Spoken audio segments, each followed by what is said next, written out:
تو آپ کو گویا کہ ایک ہفتے کی نچوڑ آپ کے دلوں میں اتارنے کی کوشش کرتا ہے، آپ کے دلوں میں اترے اور اس پر عمل کریں۔ ہمارے بیان کرنے میں، آپ کے سننے میں کسی بھی طرح کی کوئی خامیاں لفظ ہو گئے تو اسے میں توبہ کرتا ہوں، استغفر اللہ ربی من کل ذنب واتوب الیہ وما علینا الا البلاغ۔ ایک مرتبہ بلند آواز سے پڑھیے لا الہ الا اللہ محمد رسول اللہ صلی اللہ تعالیٰ علیہ وسلم۔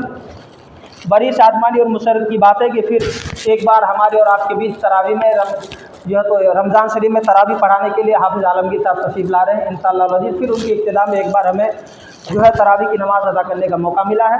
اور ایک اعلان یہ بھی سماعت پڑھ کرتے چلے آپ لوگ کہ گزشتہ سے پیوستہ جمعہ کسی صاحب نے 500 روپے مسجد میں دیا تھا اور انہوں نے بولا تھا 450 روپے مجھے واپس کیجیے گا، 50 روپے آپ رکھ لیجیے گا۔ تو وہ بندہ میرے خیال میں شاید کسی مصروفیت کی وجہ سے چلے گئے ہوں گے یا بھول گئے ہوں گے، تو لوگوں نے وہ پیسے مجھ کو دیا۔ گزشتہ جمعہ ہمیں اعلان کرنا تھا لیکن میں بھول گیا تھا، تو پیسے میرے پاس ابھی بھی جمع ہے 450 روپے۔ آپ میں سے جن کا بھی ہوگا وہ آ کر کے مجھ سے لے لیجیے گا۔ اور ایک اعلان بھی سماعت وقت کریں کہ جشن دستار و افتتاح مسجد الرزاق رحمت نگر 6 نمبر گلی 26 فروری کو رکھا گیا ہے۔ آپ حضرات اس پروگرام میں شرکت فرما کر ثواب دارین حاصل کریں۔ جو حضرات سنت ادا نہیں کو سنت ادا کر لیجیے، جو حضرات پیچھے بیٹھے ان سے گزارش ہے کہ آپ آگے آ جائیں تاکہ بعد میں آنے والے حضرات کو تکلیف نہ ہو۔